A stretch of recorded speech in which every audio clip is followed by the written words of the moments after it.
Reading The Unknown Reality by Jane Roberts, a Seth book, Volume 2. Session 725. I'm skipping this part up here and just going right down here. These are notes. It states, there's been a definite acceleration in Jane's and my own psychic adventures lately. In fact, we've had trouble keeping up with our experiences and little time to study them. I am sure of one thing. I'm in contact with my deceased parents in ways that I certainly didn't employ while they were physical creatures. This is Rob. Nor did they in relation to me, of course. Yet, certainly the use of such inner abilities, or at least an awareness of them, could greatly enhance communication between the members of a quote-unquote living family. So Seth states, this book is concerned with the nature of the unknown reality and the ways in which it can become known. In this section, therefore, I have outlined various experiments or exercises for the reader. These will certainly lead you to form your own versions of the exercises given, or will open your mind so that spontaneously, in your own way, you become aware of events that were literally invisible to you before. You may find some of your most cherished conceptions to be misconceptions in the light of your new experiences. Since explorations are highly personal, you will most likely begin them from the framework of your current beliefs. Symbols may be utilized, and these may change their meaning for you as you progress. The symbols may evolve, therefore. In the beginning of this work, I quote-unquote warned the reader that here in these sessions we would go beyond ideas of one God and one self. I stated that your ideas of personhood would be expanded. As unknown reality is being produced, Rupert and Joseph are having their own experiences and uncovering the nature of the unknown reality as it applies to them. Joseph recently had an experience that disturbed him simply because it was difficult to interpret, even in the light of his understanding about the nature of the self. You cannot explore the nature of reality hoping to discover its unknown aspects if you insist that those aspects correspond with the known ones. So Joseph allowed himself some freedom, and then was almost scandalized with the results.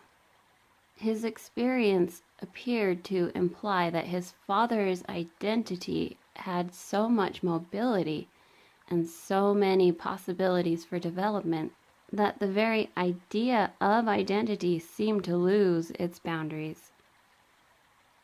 First of all, in your terms, quote-unquote pure identity has no form. You speak of oneself within one body because you are only familiar with one portion of yourself. You suppose that all personhood, in one way or another, must have an equivalent of a human form, spiritual or otherwise, to quote-unquote inhabit. Identity itself is composed of pure energy. It takes up no space. It takes up no time. I said that there are invisible particles that can appear in more than one place simultaneously. So can identity. Atoms and molecules build blocks of matter in your terms, even while the atoms and molecules remain separate. The table between Joseph and myself does not feel invaded by the invisible particles that compose it. For that matter, if you will forgive me for that old pun, for that matter, the atoms and molecules that form the table today did not have anything to do with the table 5 years ago. though the table appeared the same then as now. In the same way, quite separate identities can merge with others in a give-and-take gestalt, in which the overall intent is as clear as the shape of the table. To some extent, Joseph was perceiving that kind of inner psychic organization. In your terms, the earth at any given time represents the most exquisite physical, spiritual, and psychic cooperation, in which all consciousnesses are related and contribute to the overall reality. Physically, this is somewhat understood. It is difficult to explain on spiritual and psychic levels without speaking in terms of gradations of identity, for example. But in your terms, even the smallest quote-unquote particle of identity is inviolate. It may grow, develop, or expand, change alliances or organizations, and it does combine with others even as cells do. Your body does not feel as if you invade it. Your consciousness and its consciousness are merged, yet it is composed of the multitudinous individual consciousnesses that form the tiniest physical particles within it. Those particles come and go, yet your body remains itself. What was physically a part of you last year is not today. Physically, you are a different person.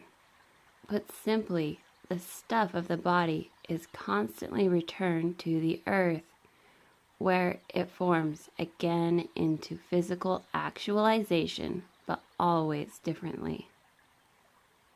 So there's an asterisk to see Appendix 24 for the stuff of the body is constantly returned to the earth. So take note of that. In somewhat the same way, your identity changes constantly, even while you retain your sense of permanence. That sense of permanence rides upon endless changes. It is actually dependent upon those physical, spiritual, and psychic changes. In your terms, for example, if they did not occur constantly, your body would die. The cells, again, are not simply minute, handy, unseen particles that happen to compose your organs. They also possess consciousnesses of their own. That kind of consciousness unites all physical matter. There is indeed a communication existing that joins all of nature, an inner webwork, so that each part of the earth knows what its other parts are doing. Cells are organizations, ever-changing, forming and unforming. Cells compose natural forms. An identity is not a thing of a certain size or shape that must always appear in one given way. It is a unit of consciousness, ever itself, and inviolate, while still free to form other organizations. Enter other combinations in which all other units also decide to play a part. As there are different shapes to physical objects then, so identity can take different shapes. And basically, those forms are far more rich and diverse than the varieties of physical objects. You speak about chromosomes. Your scientists write about heredity, buried and coded in genes, blueprints for an identity not yet formed. But there are psychic blueprints, so to speak, wherein each identity knows of its quote-unquote history, and taking any given line of development projects that history. The potential of such an identity is far greater, however, than can ever be expressed through any physical one-line kind of development. identities then do send out, quote, strands of consciousness, end quote, into as many realities as possible, so that all versions of any given identity have the potential to develop in as many ways as possible.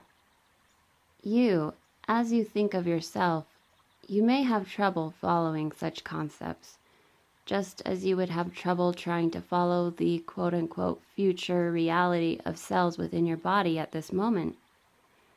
You must understand that in greater terms, there is no big or small. There is not a giant identity and a pygmy one. Each identity is inviolate. Each also unites with others while maintaining its individuality and developing its own potential. A mountain exists. It is composed of rocks and trees, grass and hills, and in your terms of time you can look at it, see it as such, give it a name, and ignore its equally independent parts. Without those parts, the mountain would not exist. It is not invaded by the trees or rocks that compose it, and while the trees grow and die, the mountain itself, at least in your terms of time, exists despite the changes. It is also dependent upon the changes. In a manner of speaking, your identities as you think of them are dependent upon the same kinds of living organizations of consciousness. Let us look at it differently. People who read so-called quote-unquote occult literature may consider me, quote, an old soul, end quote, like a mountain, in grand ancient fashion above other more homey village-like souls. I have my own identity, yet that identity is composed of other identities, each independent, as the mountain is composed of its rocks and could not exist without them, even while it rises up so grandly above the plain.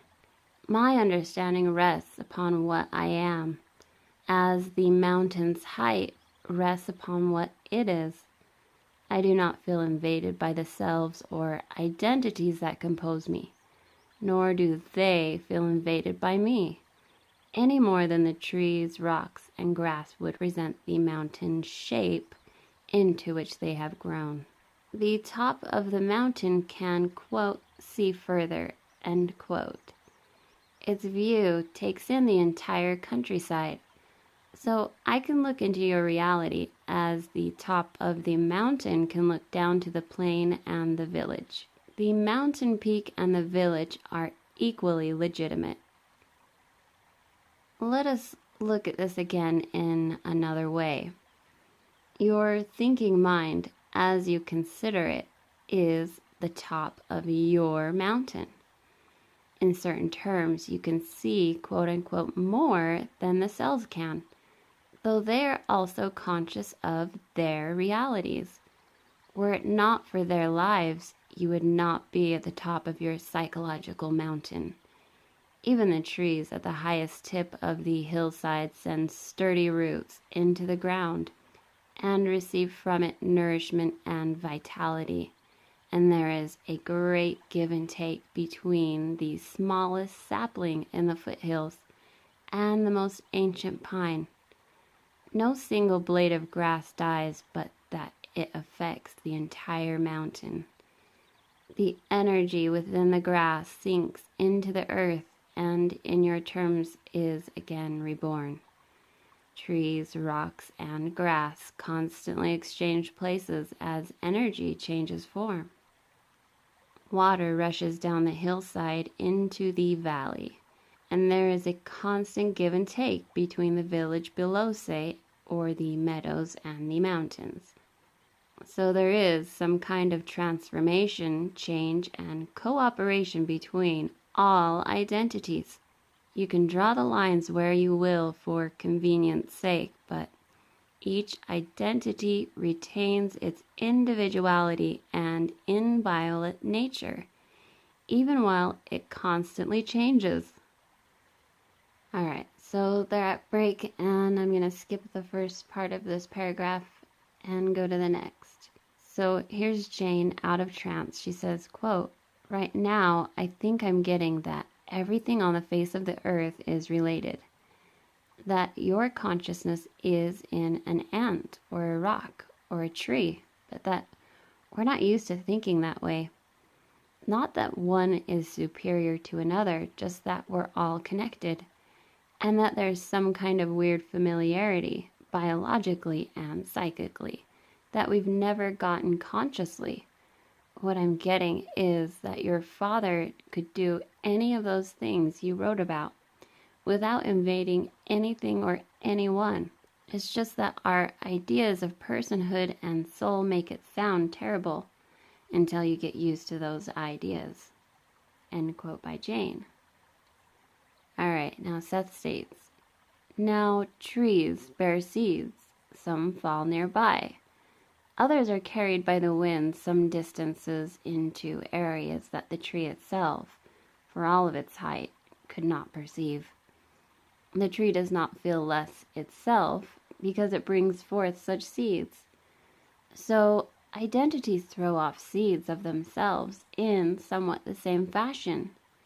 These may grow up in quite different environments. Their realities in no way threaten the identity of the quote-unquote parent. Identities have free choice, so they will pick their environments or birthplaces. Because a tree is physical properties will be involved, and the seeds will mature following certain general principles or characteristics. Atoms and molecules will sometimes form trees. Sometimes they will become parts of couches. They will form people or ants or blades of grass. Yet in each of these ventures, they will also retain their own sense of identity. They combine to form cells and organs, and through all of these events, they obtain different kinds of experience. Physically speaking, and generally, your body is composed of grasses and ants and rocks and beasts and birds, for in one way or another, all biological matter is related. In certain terms, through your experience, birds and rocks speak alphabets, and certain portions of your own being fly or creep as birds or insects, forming the great gestalt of physical experience. It is fashionable to say, quote, "You are what you eat," end quote. That, for example, quote, "You must not eat meat because you are killing the animals, and this is wrong," end quote.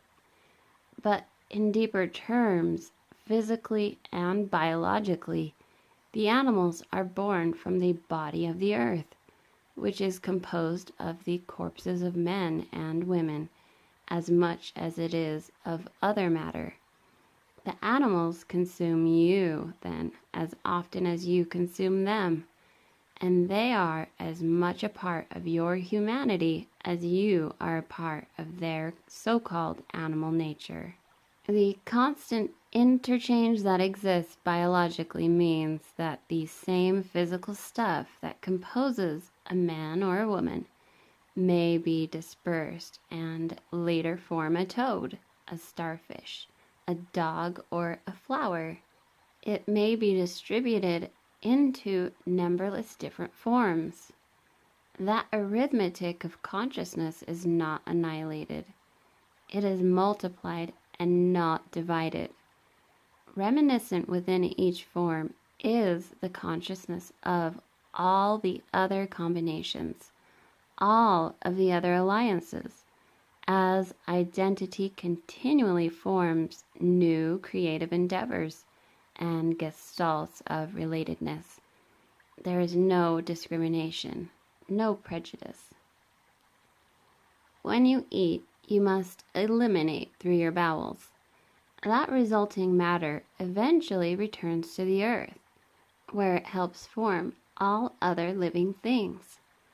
The quote-unquote dead matter, the residue of a bird, the sloughed-off cells, these things are not then used by other birds, though they may be occasionally, but by men and women. There is no rule that says your discarded cellular material can be used only by your own species, yet in your terms, any identity, no matter how quote-unquote minute, retains itself and its identity through many forms and alliances of organizations. Through such strands of consciousness, all of your world is related.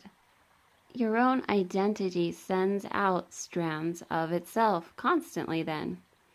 These mix psychically with other strands, as physically atoms and molecules are interchanged. So there are different organizations of identity in which you play a part. Rupert is connected with me in that manner. He is also connected with any ant in the backyard in the same way. Yet I retain my identity. The ant retains its identity, and Rupert retains his. But one could not exist without the other two. For in greater terms, the reality of any one of the three presupposes the existence of the others. Alright, so this is the end of the session, and right here Seth goes on, but he states it's not dictation. In speaking with Rob, Seth states, all of this should help you understand your own experience involving your father, and the later one with your mother, and separately, Rupert's with your mother, for Stella Butts was sending out strands of consciousness in the directions that interests her.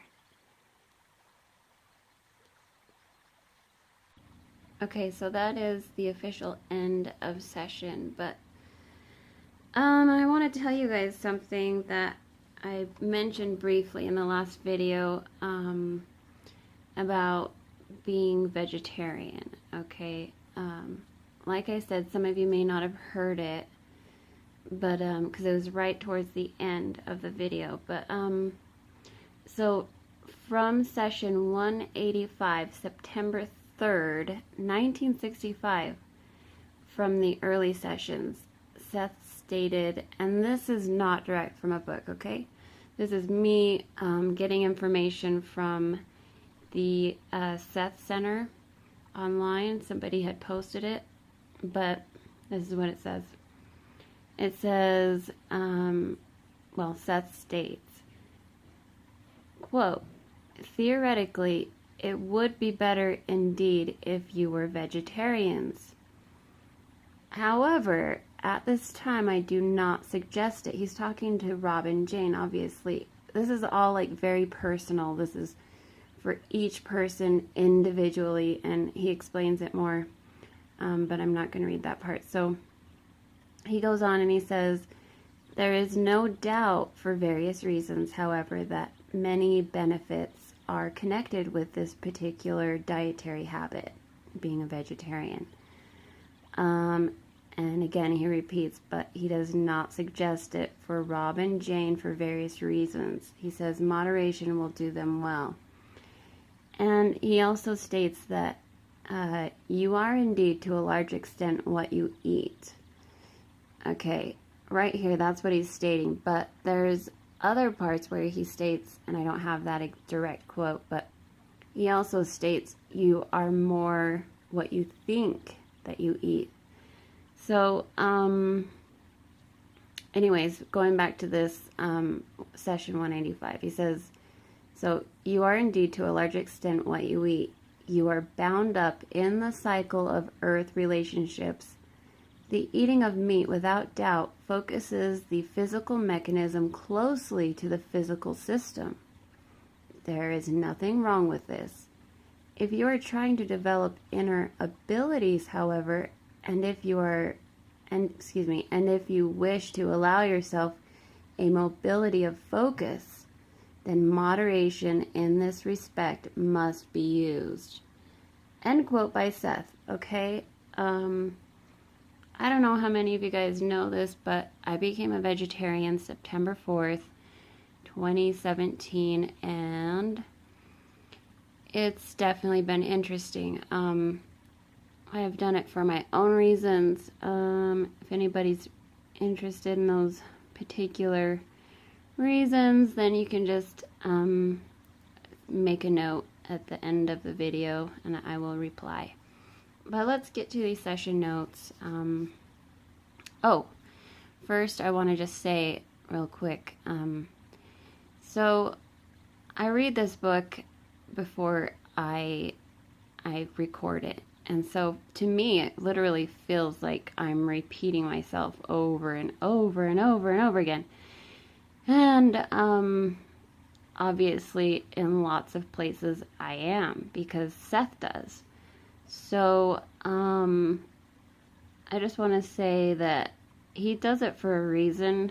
You know, it takes time to assimilate all of this information, and so in a way it's really good that he repeats, but after you've read it so many times it gets to the point where you're like, yeah, I get it, Seth. Okay, so what I was gonna say was that this inviolate nature of your identity. So really important stuff. He repeated that a lot in this session, didn't he? Inviolate, never destroyed. So he's trying to make sure that that is sealed in our brains. So anyways, let's go to session notes. But I'm not going to read them all. So session note number 1, he's saying basically to see Appendix 19, which we will eventually, won't we? And session note number 2, Jane originated the phrase, quote, strands of consciousness, end quote, which she likes very much, some 10 months ago, while describing her sleep state reception of multidimensional material from Seth. He says to see Appendix 4. This is Rob, in case you guys are just coming in. You don't know who the heck I'm talking about. Rob, Jane's husband. See Appendix 4 for Volume 1 of Unknown Reality, when it, again, is freaking ready. Number 3 has been referenced before in video number 3 in this particular playlist. But session 687 session, where Seth states, quote, I am saying that the individual self must become consciously aware of far more reality, that it must allow its recognition of identity to expand, so that it includes previously unconscious knowledge. To do this, you must understand again that man must move beyond the concepts of one God, one self, one body, one world, as these ideas are currently understood. End quote. So that was like a repeat for the preface for Volume 1, which I know I've read, or at least parts of. Anyways, okay, so session note number 4, I'm not going to read the whole thing, but basically this is about Rob. Rob was looking over at the image or the drawing that he had done of himself. If you guys remember that he's seen himself as a very old man, he made a sketch, and while he was looking at that on this particular day, he remembered his father. And so in thinking about his father, he states, now, last Sunday evening, as I studied that old drawing of myself, I thought once more of my father in his last days. Then a whole block of information came to me regarding his present non-physical circumstances and quote-unquote plans. I wrote it all down immediately. I called it the, quote, Merriam experience, end quote. And Jane presents it in chapter 12 of her book, Politics. The material I picked up about my father's psychic intents was, at first, very bewildering. Hinted at with such a diffusion of consciousness that at the time, individuality seemed to have little meaning. For I glimpsed Robert Butt Sr. as he decided to disperse, quote-unquote, himself into a series of other personalities in both the past and the near future, so that I wondered how, in that melange of identities, my father could possibly know himself. Seth's explanation in ESP class last night and in this evening's session helped clear my mind considerably, though. According to him, consciousness has no difficulty in making such alliances while maintaining continuity of identity, though its vast abilities are certainly almost impossible for us to grasp. At 11:35 tonight, Seth briefly referred to my second recent psychic experience and to Jane's. Both involved more quote-unquote conventional ideas, and both involved perception of my deceased mother in her own non-physical state. Jane's happened on Monday afternoon, December 9, while mine took place this afternoon. Jane's was especially clear, featuring a communication from Stella Butts, who was seemingly quite, quote-unquote, herself. It isn't necessary to study those two events in detail here, however. Okay, so just bear with me, you guys. It's going to get interesting. There's going to be Seth quotes. So, Rob goes on. In class yesterday evening, Seth first came through with some very earthly material that's presented as Appendix 24. Then Jane read her notes on strands of consciousness, which I can add later, also found their way into chapter 12 of her book, Politics. Seth soon returned in class with the following comments. He referred to Jane's ideas mainly, yet as he talked, I began to understand my experience with my father and his after-death situation as I perceived it. Quote from Seth, quote, "There are no ceilings to the self and no boundaries set about you. There is no place where identity needs stop, yours or anyone else's." Now, if you want to rest for a while in the familiar privacy of your self-adopted selfhood, then that is all right. But if you discover paths or strands of consciousness leading from yourself into other realities, then follow them. What selves do you encounter in time? And what makes you think that those selves exist in time as you understand it only? Why does it seem impossible that other strands of consciousness go to you and out from you constantly? So at this point, a student asked a question to Seth. They asked, what's the difference between a strand of consciousness and an identity? And Seth replies, he says, that is for you to play with as you spook out the universe that spooks you out in return. Think of, my dear friend, the tiny web-like positions of the neurons within your skull. If you want to find you, where do you look? Where do they find your identity as apart from their own? Where do they draw the lines of identity? And where do their thoughts break off so that they cannot follow, and yet they follow? That is your answer. It is one of my unanswers, and far more powerful than any other answer could be. End quote by Seth. He's a real thinker, right? Great response, I must say. Anyways, Rob goes on. He says, and added over a year later, Okay, he's adding a year later. He says, note 35 for Appendix 18. Yeah, 35, note 35. Anyways, okay, these appendixes are crazy. For Appendix 18, okay, contains excerpts from the 775th session.